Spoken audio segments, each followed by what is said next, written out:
Bueno, continuamos con el manual para el maestro, con la clarificación de términos y el tema número 4, la percepción verdadera y el conocimiento.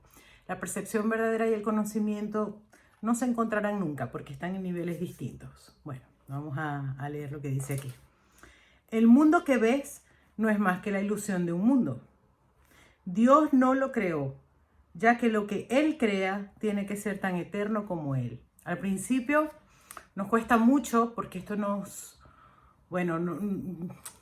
tumba por completo nuestra manera de ver el mundo, ¿no?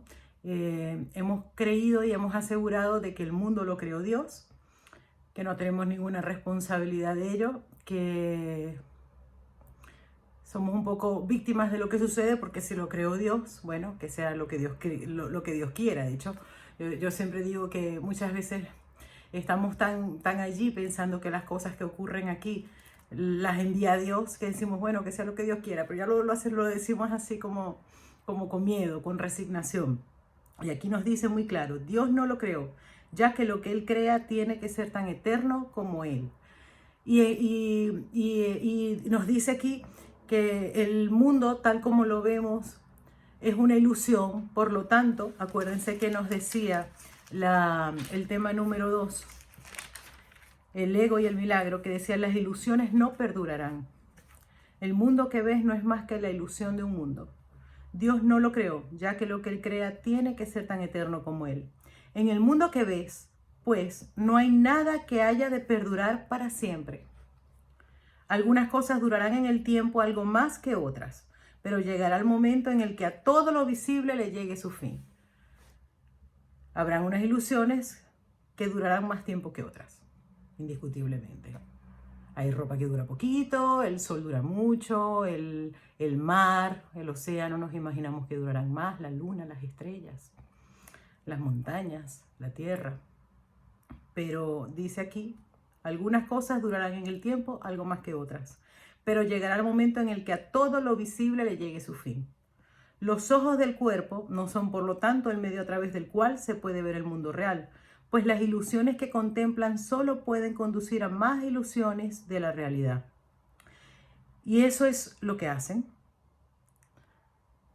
Los ojos del cuerpo no son, por lo tanto, el medio a través de lo que podamos ver el mundo real. Los ojos del cuerpo están en el mundo de la percepción, están en el mundo de lo ilusorio, están en el mundo de lo que no es perdurable. Entonces dice, y eso es lo que hacen. Pues todo lo que los ojos del cuerpo ven no solo no ha de durar, sino que además suscita pensamientos de pecado y culpabilidad. Aquí nos lleva mucho más allá, nos da un paso más adelante. Dice, no solamente lo que estás viendo es ilusorio, no solamente no perdurará, sino que aquello que tú ves con los ojos del cuerpo, de alguna manera lo que están mostrando es el pecado y la culpabilidad. ¿El pecado qué es? Es una idea ilusoria de que podemos estar separados de Dios y eso genera culpa. Por lo tanto, están unidas una con la otra. Todo lo que Dios creó, por otra parte, está por siempre libre de pecado y por ende, por siempre libre de culpa. ¿Qué es lo que Dios creó? Nosotros somos la extensión de Dios, nosotros somos la creación de Dios. Libre de ego, porque en el ego es donde está la creencia en el pecado, en donde está la culpabilidad.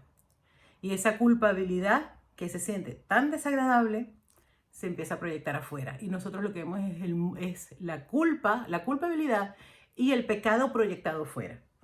El conocimiento, y aquí nos empieza a hablar del conocimiento, hasta ahora nos está hablando de lo que es la percepción falsa, la percepción que tenemos desde el ego.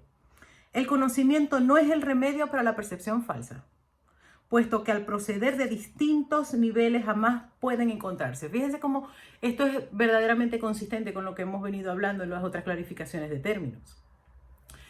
Se hablaba de que el perdón es lo necesario, ¿verdad? Para llegar al conocimiento, para llegar al despertar. Pero entonces, por lo tanto, estamos aquí en una percepción falsa, nosotros tenemos aquí una percepción invertida. Y desde esa percepción no se puede encontrar el conocimiento. Y el conocimiento no es el remedio para la percepción falsa. El conocimiento está en el despertar. El conocimiento está más allá de la conciencia. Dice, la única corrección posible para la percepción falsa es la percepción verdadera. Esta no perdurará. pero mientras dure, su propósito será sanar. Es decir, nosotros estamos aquí desde el ego, fabricando el mundo de las ilusiones, por medio de una percepción falsa. Pero entonces, como el Espíritu Santo utiliza todas las herramientas que ha utilizado el ego para creer que podemos estar separados de Dios, entonces utiliza ¿qué es lo que hace? Le da otro propósito y entonces nos muestra una percepción verdadera que está mucho más allá de los ojos del cuerpo. Dice, como la percepción verdadera tampoco perdurará. Por lo tanto, fíjense, si ya nos está diciendo que todo lo que Dios crea es eterno, que ninguna ilusión perdurará, y esta no perdurará, por lo tanto la percepción verdadera es otra ilusión, es como el perdón. Dice, pero mientras dure, su propósito será sanar. La percepción verdadera es un remedio que se conoce por muchos nombres. ¿Cuáles son esos nombres que también tiene la percepción verdadera? El perdón, la salvación, la expiación y la percepción verdadera son todos una misma cosa. Fíjense, es el tope de la conciencia. El perdón, la salvación, la expiación y la percepción verdadera son todos una misma cosa. Son el comienzo de un proceso cuyo fin es conducir a la unicidad que los trasciende a todos. Claro, son el comienzo de un proceso. Empezamos con un proceso. De hecho, nos dice un curso de milagros que la expiación la comenzó Jesús. En el momento de que hubo la idea de separación, el Cristo, unido al Espíritu Santo, él empieza a hacer el proceso del perdón, de la expiación, para que nosotros tengamos una percepción verdadera, que es que nos conduce a la unicidad, al despertar, unicidad, la unión, a la unidad que tenemos con el Creador, la unidad de nosotros. El ego en esa separación se separó, y entonces nosotros, por eso es que todos somos hermanos, somos el Hijo de Dios que creó que podía estar separado. Solamente me veo a mí mismo en el otro. La percepción verdadera es el medio por el que se salva al mundo de las garras del pecado, pues el pecado no existe. Y esto es lo que la percepción verdadera ve. Es decir, la percepción verdadera ve que no existe el pecado y por lo tanto no existe la culpa. Y a eso nos lleva, y por eso el curso de milagros dice que el único juicio que tiene el Espíritu Santo es que el Hijo de Dios es santo, que el Hijo de Dios está libre de culpa. El mundo se yergue como un sólido muro ante la faz de Cristo, pero la percepción verdadera lo ve solo como un frágil velo, tan fácil de descorrer que no podría permanecer más de un instante, y por fin se ve como lo que es. Y ahora no puede sino desaparecer, pues en su lugar ha quedado un espacio vacío que ha sido despejado y preparado. Uy, este párrafo es sumamente potente, fíjense. El mundo se yergue como un sólido muro ante la faz de Cristo. Para nosotros el mundo es muy sólido. El mundo es muy sólido, creemos en lo que vemos. Y creemos que lo vemos porque de alguna manera lo deseamos. Entonces, la faz de Cristo, que es ver en el otro y ver en mí mismo la libertad de la culpabilidad, en ese perdón, eso que yo veía como muy sólido se desvanece. Entonces aquí nos dice, pero la percepción verdadera lo ve solo como un frágil velo, como si fuera un humo, tan fácil de descorrer que no podría permanecer más de un instante, y por fin se ve como lo que es, y ahora no puede sino desaparecer, pues en su lugar ha quedado un espacio vacío que ha sido despejado y preparado. Donde antes se percibía destrucción, aparece ahora la faz de Cristo, y en ese instante el tiempo acaba para siempre, y el mundo queda olvidado, según se disuelve en la nada de donde provino. El mundo, aquí nos empieza a decir de dónde provino el mundo. El mundo provino de la proyección de la culpa, de creer que podíamos estar separados, y es el mundo de la separación, es el mundo de los extremos, es el mundo de lo ilusorio, es el mundo de lo cambiante. Y esas son las leyes del ego. Tanto que uno dice aquí lo único constante es el cambio. Y es que esa es la ley del ego, que haya cambio, cambio, cambio, cambio. Un mundo perdonado no puede perdurar. Era la morada de los cuerpos, pero el perdón mira más allá de ellos. En eso radica su santidad. Así es como sana. El mundo de los cuerpos es el mundo del pecado, pues solo si el cuerpo existiera sería posible el pecado. El pecado acarrea culpa tan irremediablemente como el perdón acaba con ella. Y una vez que ha desaparecido todo rastro de culpa, ¿qué queda que pueda seguir manteniendo el mundo separado y fijo en su lugar? Pues la idea de lugar habrá desaparecido también junto con el tiempo. El cuerpo es lo único que hace que el mundo parezca real, pues al ser algo separado no puede permanecer donde la separación es imposible. Pero entonces aquí el cuerpo, que es como el símbolo de la separación, si estoy separado, tengo un cuerpo, el otro tiene un cuerpo, estamos todos separados y todo lo vemos desde una percepción falsa. Dice, el Espíritu Santo le da otro propósito al cuerpo, que es el darme cuenta por medio de un cuerpo que no soy un cuerpo y que estoy unido a los demás. El perdón prueba que es imposible porque no ve el cuerpo. Fíjate, cuando nosotros se aplica el verdadero perdón a una situación, a una persona, a nosotros mismos, es porque realmente estamos yendo mucho más del cuerpo, que el cuerpo tiene como una personalidad, el cuerpo tiene la idea de pecado, el cuerpo tiene una culpabilidad, el cuerpo tiene miedos.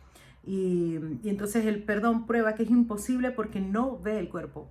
Para nosotros poder aplicar el verdadero perdón, se necesita ir mucho más allá del cuerpo y ver esa parte que nos une, ver el espejo donde me estoy viendo. Y lo que entonces pasas por alto deja de ser comprensible para ti, tal como una vez estaba seguro de su presencia. Este es el cambio que brinda la percepción verdadera. Y nos explica. Lo que antes se había proyectado afuera, ahora se ve dentro y ahí el perdón deja que desaparezca. Esto es muy bonito. En la psicoterapia, por eso es que yo les digo que la psicoterapia del curso cambia la vida, porque en la psicoterapia se ve eso que hemos proyectado, se entiende que es un efecto de una causa, se va a la causa y cuando se deshace la causa, esa proyección ya deja de existir. Y entonces nos dábamos cuenta que parecía muy sólida, que parecía imposible de solventar. Y entonces ya ahí se entiende lo que es un milagro. Y se ve porque dice, el mundo se yergue como un sólido muro ante la faz de Cristo. Se empieza a ver, al eliminar esa culpa dentro, se deja de ver fuera, se deja de proyectar. Y entonces que parecía tan sólido es nada. Y entonces por eso aquí nos dicen, fíjese, este es el cambio que brinda la percepción verdadera. La percepción verdadera, recordémonos que es lo mismo que el perdón, la salvación, la expiación. Lo que antes se había proyectado afuera, ahora se ve dentro y ahí el perdón deja que desaparezca. Ahí se establece el altar al Hijo y ahí se recuerda a su Padre. Ahí se llevan todas las ilusiones ante la verdad y se depositan ante el altar. Eso es lo que se hace en la psicoterapia. Se llevan todas las ilusiones ante la verdad. No se esconden, no se están negando como nos dicen. No pienses en eso. No pienses no pienses en eso. Nada de pensamiento negativo, pensamiento positivo todo el tiempo. No, cancelado, fuera. No va por ahí. Hay que llevar las ilusiones ante la verdad. Tenemos que dejar de tenerle miedo a esas ilusiones que solamente están en nuestra mente y llevarlas hacia la verdad. Y se depositan ante el altar. Lo que se ve como que está fuera no puede sino estar más allá del alcance del perdón, pues parece ser por siempre pecaminoso. Entonces dice, ¿qué esperanza puede haber mientras se siga viendo el pecado como algo externo? Imagínense, esto es... ¿Qué esperanza puede haber mientras se siga viendo el pecado como algo externo? Aquí nos dices tu proyección, es la proyección de tu culpa dentro, es la proyección de creer que has pecado, es la proyección de la culpa de creer que puedes estar separado de tu fuente. Y esa proyección de forma natural, sin que nosotros hagamos ningún esfuerzo, se siente desagradable. Y no nos damos cuenta de por qué hay como una conciencia de carencia, y es porque tenemos una culpabilidad ahí atrás. Entonces, claro, mientras se ve eso como externo, como creado por Dios, o como que yo me lo merezco, o como que la vida es difícil, y bueno, y todas esas conclusiones a las que nosotros llegamos, no podemos tener esperanza. ¿Qué remedio puede haber para la culpabilidad? Mas al ver a la culpabilidad y al perdón dentro de tu mente, estos se encuentran juntos por un instante, uno al lado del otro, ante un solo altar. Por eso es que dice, llevar las ilusiones a la verdad, llevar el pecado a la verdad. Y entonces por eso dice, allí la culpabilidad que se está poniendo en la luz, se está poniendo para que dice la culpabilidad y el perdón dentro de tu mente, estos se encuentran juntos por un instante, uno al lado del otro, ante un solo altar. Ahí por fin la enfermedad y su único remedio se unen en un destello de luz sanadora. Aquí nos está hablando cómo es la sanación. Dios ha venido a reclamar lo que es suyo. El perdón se ha consumado, se deshace. Dios ha venido a reclamar lo que es suyo. Dios es el que da ese paso. Nosotros tenemos que poner las condiciones para que sean. ¿Cuáles son las condiciones? Querer dejar de creernos víctimas, empezar a ver dentro de nosotros dónde está esa ilusión, dónde está esa culpabilidad, dónde está esa idea de pecado, para que el perdón, la percepción verdadera, la expiación lo elimine. Y entonces dice, ahora el conocimiento de Dios inmutable, absoluto, puro y completamente comprensible entra en su reino. ¿Dónde es su reino? En esos pensamientos verdaderos que nosotros compartimos con Dios. Ese es el reino de Dios. El reino de Dios no es un sitio, eso está en nosotros. Entonces, claro, ese es el altar. El altar donde antes es dejar ese espacio libre de la culpa, que estaba lleno de culpa, para que esté el altar. Ahora el conocimiento de Dios, que acuérdense que el conocimiento y la percepción no están juntos, nunca se encuentran. Tenemos una percepción falsa, aquí lo explico de nuevo, tenemos una percepción falsa y su remedio es la percepción verdadera. Y cuando tienes esa percepción verdadera, ya el conocimiento llega. Y ahora el conocimiento de Dios inmutable, absoluto, puro y completamente comprensible entra en su reino. Ya no hay percepción ni falsa ni verdadera. Porque fíjense lo que está diciendo. Cuando ya se pasa de la percepción falsa a la percepción verdadera, ya está el conocimiento. Por eso dice, ya ahí no va a haber percepción ni falsa ni verdadera. Ya no hay perdón, pues su tarea ha finalizado. Ya no hay cuerpos, pues han desaparecido ante la deslumbrante luz del altar del Hijo de Dios. Dios sabe que ese altar es suyo, así como de su Hijo. Y ahí se unen, pues ahí el resplandor de la faz de Cristo ha hecho desaparecer el último instante de tiempo. Y ahora la última percepción del mundo no tiene propósito ni causa. Pues ahí donde el recuerdo de Dios ha llegado finalmente, no hay jornada ni creencia en el pecado, ni paredes ni cuerpos. El conocimiento es el recuerdo de Dios. Total, absoluto, inmutable, puro y completamente comprensible. Y la sombría atracción de la culpabilidad y de la muerte se extingue para siempre. Fíjense lo que nos dice. La sombría atracción de la culpabilidad y de la muerte se extingue para siempre. El ego tiene una atracción por la culpabilidad y por la muerte. Si nosotros no ponemos nuestra mente a que la dirija el Espíritu Santo, por descarte va a ser el ego. Y el ego está sumamente atraído por la culpa. Tiene como un morbo con la culpa y con la muerte. Oh hermanos míos, si tan solo supierais cuánta paz os envolvería y os mantendrá salvos, puros y amados en la mente de Dios, no haríais más que apresurarnos a encontrarlos con Él en su altar. Decía ¿cómo se llama? En el libro de ejercicios, en el segundo advenimiento, dice, ora porque el segundo advenimiento venga pronto, pero no te quedes solo ahí. Tienes que poner tus manos, tus pies, tus ojos, tu boca, para que llegue pronto. Y aquí nos habla un poco de eso. Dice, oh hermanos míos, si tan solo supierais cuánta paz os envolvería y os mantendrá salvos, puros y amados en la mente de Dios, no haríais más que apresurados a encontrarlos con Él en su altar. ¿Y cómo nos apresuramos en su altar? Permitiendo la percepción verdadera, permitiendo el perdón, dejando de perder la esperanza, pensando que somos atacados por algo externo, dándonos cuenta que todo es nuestra proyección. Dice, santificado sea vuestro nombre y el suyo, pues se unen ahí, en ese santo lugar. Ahí Él se inclina para elevaros hasta Él, liberándolos fíjese, Él se inclina para liberarlos hasta Él. Varias veces el curso nos dice que el último paso lo da Dios. Liberándoos de las ilusiones para llevaros a la santidad, liberándoos del mundo para conduciros a la eternidad, liberándoos de todo temor y devolviéndoos al amor. Aquí nos habla de cómo se despierta desde el mundo real al cielo. Bueno, bendiciones y seguimos con la clarificación de términos. Muchas gracias.